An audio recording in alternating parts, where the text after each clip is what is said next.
to your last guided reading lesson of home learning because we are going to be back at school on Monday. Quickly, I'm just so proud of all of you for the great work you've done during home learning. If this is your last video you watch, you need to know how proud myself, Miss Baldwin, and Miss Head are of all of you. You know, we've been at home for quite a long time doing this, but the level of work we have seen, not just in reading, but in maths, writing, geography, science, outdoor learning, Spanish, music, all the subjects you have done brilliantly. Super proud of all of you. You know, we've done quite a lot. If you're me in this time, you've had, you know, a lot of videos. We've made a lot of videos. I've had a terrible haircut. Lots of things have happened, but you guys have carried on going. So we're super proud of you. So let me share my screen for the last time as we look at day 3 of learning about the storm unicorn. The storm unicorn. Let's recap our words though. I will say it, you will say it. Spiral, limited, allergic, glimpse, claim. Okay, so what do I mean by spiral? What do I mean by spiral? Well, a spiral is a shape made up of curves, each one above or wider than the one before. Always quite hard to kind of describe that, but we can see here the curves are getting wider and wider, and it's continuous there, okay? Continue until it, well, I say continuous until it stops. But yeah, a spiral shape. What do I mean by limited? What do I mean by limited? Tell me through the computer. Well done. Not much in amount. Did you go to the supermarket today? Yeah, I didn't buy much. They had limited food in. They had a limited supply in. Okay, there wasn't much to buy. There was a limited amount of food. Mr. Werner, can you tell us everything you know about the moon? Okay, but I do have limited knowledge on the moon. I don't have a huge amount of knowledge on the moon, about the moon. Well done. Our next word is allergic. What does allergic mean?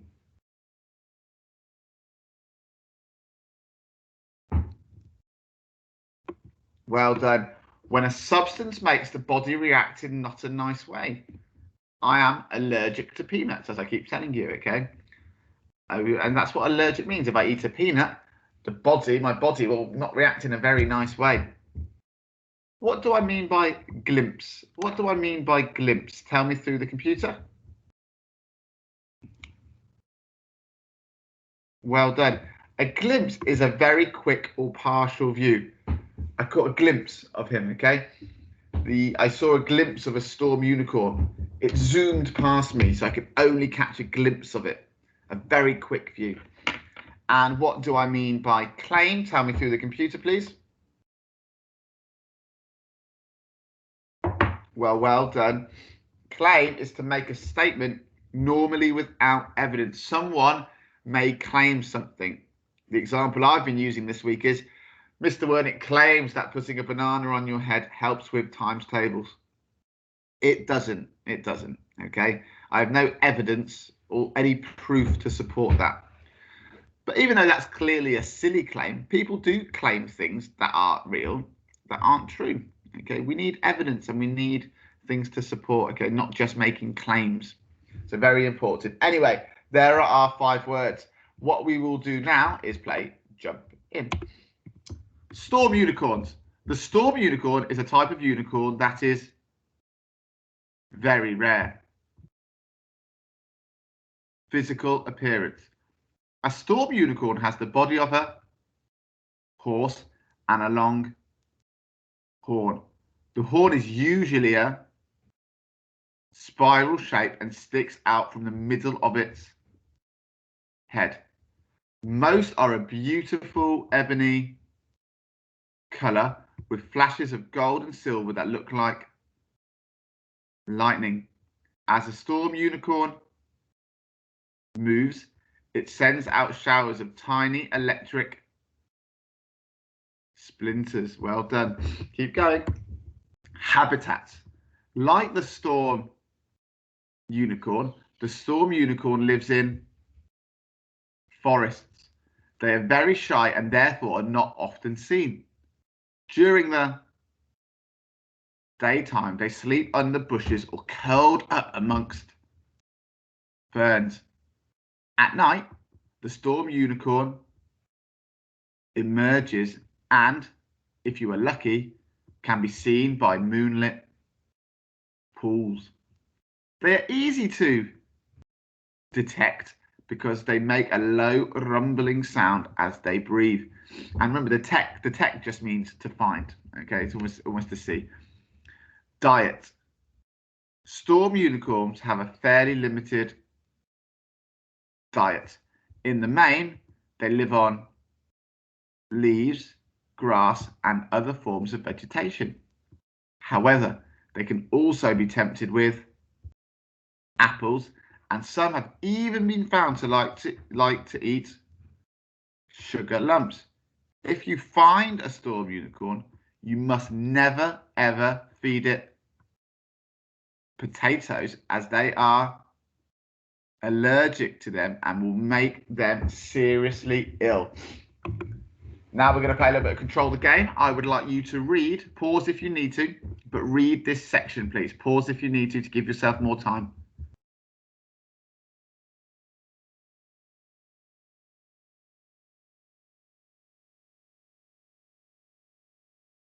Okay, hopefully you've unpaused, or pause if you need to carry on.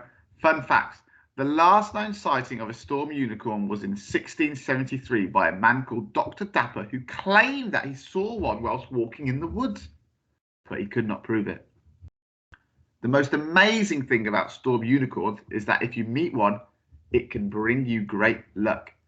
For this reason, many people still hope to catch a glimpse of this most beautiful and fiery creature. And there we go. What we're going to be doing today, year 2, is answering inference questions. Those slightly trickier questions that we might not need to go back to the text to find, but we must always think about the answer. We must think about the answer. Okay. So what is a different subheading we could use for physical appearance?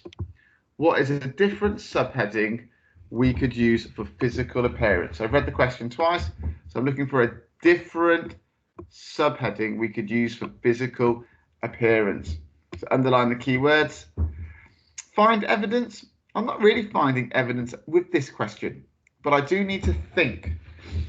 What could I say instead of physical appearance? What other subheading could I use that would mean the same thing? Need to think. But if I'm unsure, let me read it underneath. A storm unicorn has the body of a horse and a long horn. The horn is usually a spiral shape and sticks out from the middle of its head. Most are a beautiful ebony. It's really talking about what a storm unicorn looks like. So maybe that could be my subheading. What do they look like? And I would underline it. What do they look like? Unfortunately, I don't have this printed at home, so I'll have to model just at the bottom. But what do they look like? If I replaced physical appearance with what do they look like, you can see here that would still make sense. Subheading, what do they look like? A storm unicorn has the body of a horse and a long horn. That is a perfectly good subheading to use for this paragraph or text, for these sentences here, because the information relates to what the subheading is about. We know the main heading was storm unicorn, and this subheading is physical appearance. I know this text is going to be about what they look like. It's not going to be about what Mr. Wernick is going to do for his birthday. No. We know we're learning about storm unicorns, and we know this subheading is physical appearance. So another example, another subheading instead of physical appearance I could have used as what do they look like? So next question. What word suggests not all horns are spiral shaped? What word suggests not all horns are spiral shaped? So what word? It says word. So it will be one word. One word. What word suggests or might tell us that not all the horns are spiral shaped? There's a word in there that suggests that not all of the horns belonging to storm unicorns are a rainbow shape. Let's go back to the text here, okay? Underline the keywords. Find the evidence. A storm unicorn has physical appearance. A storm unicorn has the body of a horse and a long horn. The horn is usually a spiral shape and sticks out from the middle of its head. The horn is usually a spiral shape. Usually means it's most commonly. It normally will be a spiral shape. But if it's normally or usually, that to me tells me it's not always. Okay, it's not always. So the answer, what word suggests it's not all horns are spiral shape, is usually. Because if it uses the word usually, what that means it mostly is, but not always. Okay. Mr. Wernick is usually in school before I am. I normally am getting the day ready. But sometimes if my trains are cancelled, you might be there before me. So not all storm unicorns will have a spiral shaped horn. Most will, but not all, because it says the horn is usually a spiral shape, which means it doesn't always have to be. There we go. And then the last thing I need to do, reread the question and have I answered it? What word suggests not all horns are spiral shape? It is usually. And I've got one word because it says word, not words, not phrase. It says what word? Usually. There we go. And I might have said the word is usually. Okay, but just for this, I'm just going to write the word there to keep it very clear for you. Okay, I'm right. That's that one word. Anyway, you have got some questions now to have a go at, some inference questions. Please read the questions twice. Please stop and think about the answer. And once you've written an answer, please check that your answer makes sense. Anyway, thank you all once again for your brilliant efforts with home learning. I know this week has been a little tougher than usual for some of you, but Monday we're back in school. So keep being brilliant and I will speak to you later. Bye everyone.